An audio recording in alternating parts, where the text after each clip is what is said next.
বন্ধুরা হয়ে গেছে, এবার মাছটা ভালো করে ধুয়ে নিই কান ফানগুলো। তো এই দেখো আমার ধোয়া কমপ্লিট। এবার এই দুটো আমি এখন পিস করতে নিয়ে যাবো, চলো স্টার্ট। তো বন্ধুরা মাছটা কাটতে বসে পড়েছি আমি, চলো কাটি। এই বড়িটা ধার দাও, সবচেয়ে মনে করার কথা। তোমার দাদাভাই বলছে আমাকে যে বাজার থেকে কাটিয়ে আনলে ভালো হতো, তুমি তো আর কাটতে পারছো না। আমি নাকি কাটতে পারছি না মাছটা। আবার কিরকম করে কাটবো বন্ধুরা দেখো তো।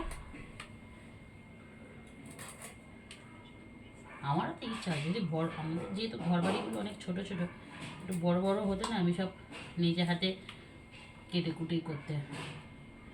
তাহলে এবার পিসটা করি, চলো।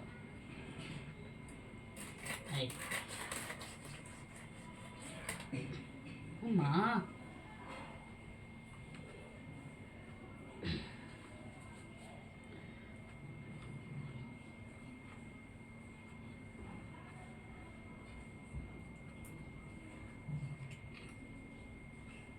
এইটা তো লোকে কীভাবে ধুয়ে না খায় আমি জানি না, তবে একটু ধুলে মনে হয় বেশি ভালো হয় কাটার পরে।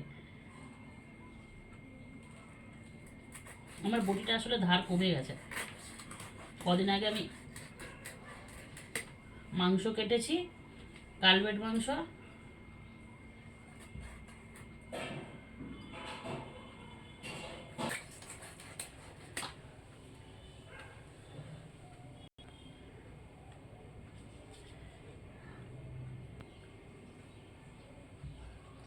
স্টপ কর।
বাপরে বাপ, কি যে আমার নাকে হয়। তো বন্ধুরা কি সুন্দর সেন্ট বেরিয়েছে। আমার মাছ কাটা হয়ে গেছে, এই যে দেখো। ঘরে শখ ছিল ঘরে মাছ কাটবো, তো আমি কেটেছি। তো আমি বলছিলাম তখন যে মাছটা আমি আর ধোবো না, কিন্তু না, মাছ তো আমার ধুতেই হবে, নইলে আমরা খেতে পারবো না। তো মাছটা বেশ ফ্রেশই আছে দেখছি। জানি না যত এই মাছের সম্পর্কে আমার অতটা আইডিয়া নেই, বাট কাটার সময় তো দেখছি। ওগুলো কাটবে তো রয়ে গেলে ডানাগুলো। ওই কচু শাকে দেবো বলে কাটিনি। আমাদের পাড়ায় মা চলে এসেছে।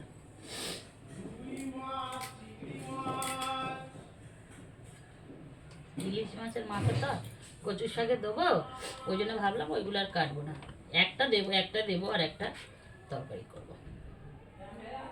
এই হচ্ছে আমার ইলিশ মাছ কাটাটা হয়েছে তো, হয়েছে বাজারের হয়েছে। এইগুলো একটু চেলা করে দিয়ে তাহলে নুন ঝাল এগুলো বাজারে যেরকম করে হবে না, বটি ধার নেই, বটিটা এক্ষুনি ধার দেওয়াতে হবে ওর। তো মাছ কাটা আমার শেষ। এখন এটাকে ভালো করে ধুয়ে ফ্রিজে রেখে দিতে হবে। আর এটা রান্না করা হবে রাত্রিবেলা। তো রান্না করার সময় যদি অবশ্যই মনে থাকে তাহলে দেখাবো কিভাবে রান্না করব। ওই সর্ষে দিয়ে ভাপাই করব, কারণ ভাপাটা ইলিশ মাছের সবচেয়ে সব ধরনের খেতে ভালো লাগে, তবে ভাপাটা বেশি টেস্ট লাগে। তো আজকের ভাপাই বানাবো। তো যখন রাত্রিবেলা বানাবো তখন মনে থাকলে অবশ্যই তোমাদের সাথে শেয়ার করো। চলো।